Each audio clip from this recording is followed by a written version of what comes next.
নারীর ক্ষমতায়নে চাই সহিংসতামুক্ত জীবন, সম অধিকার, সমমর্যাদা এবং সমসুযোগ। এই প্রতিপাদ্য নিয়ে প্রতিবাদ সমাবেশ অনুষ্ঠিত হচ্ছে রাজধানীর কেন্দ্রীয় শহীদ মিনার প্রাঙ্গণে।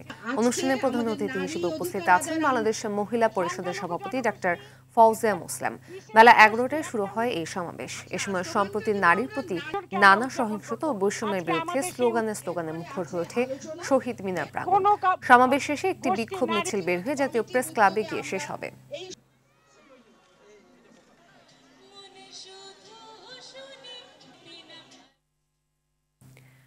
আন্তর্জাতিক নারী দিবস উদযাপনের বিষয়ে আরো জানাতে কেন্দ্রীয় শহীদ মিনার থেকে যুক্ত হচ্ছেন শাকিলা করিম।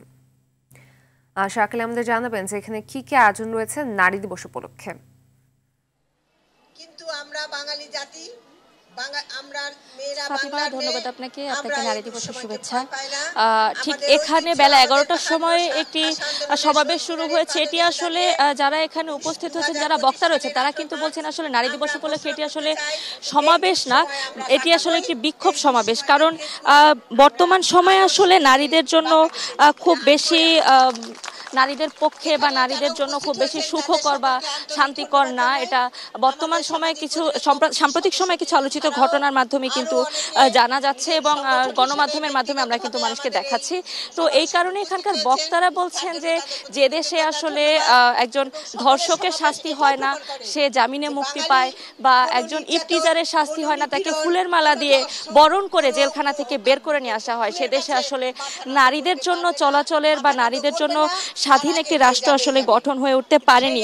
সুতরাং নারী দিবসটিকে আসলে উদযাপন নয়, নারী দিবসটিকে তারা আসলে একটি শক্ত অবস্থানে রেখে বিক্ষোভের প্রদর্শন করতে চাচ্ছেন এই দিবসটিকে ঘিরে। কারণ তারা, এই নারীরা কিন্তু যারা বক্তব্য দিচ্ছেন, তারা জ্বালাময়ী বক্তব্য দিচ্ছেন, যেগুলো আসলে সাম্প্রতিক সময়ে ঘটে যাওয়া খুবই দুঃখজনক বিষয়।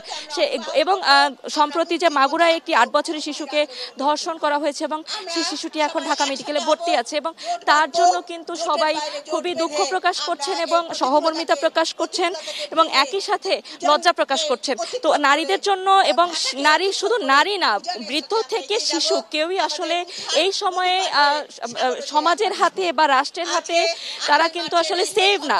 তো এই বিষয়টিকে কিন্তু তারা বারবার তাদের বক্তৃতার মাধ্যমে বলছেন। এখানে কিন্তু আসলে বেশ কয়েকজন গুরুত্বপূর্ণ নারী নেত্রী ছিলেন, তারা এখানে তাদের বক্তব্যের মাধ্যমে কিন্তু আজকের যে দিবসটি নারী দিবস, বিশেষ করে এই দিবসটির তাৎপর্য, একই সাথে এই সময় নারীদের যে চলার পথটা সুখকর না, এই বিষয়টিকেও কিন্তু পরিষ্কার করে তুলে ধরেছেন। ফাতিমা, ধন্যবাদ শাকিলা, আপনাকেও নারী দিবসের শুভেচ্ছা।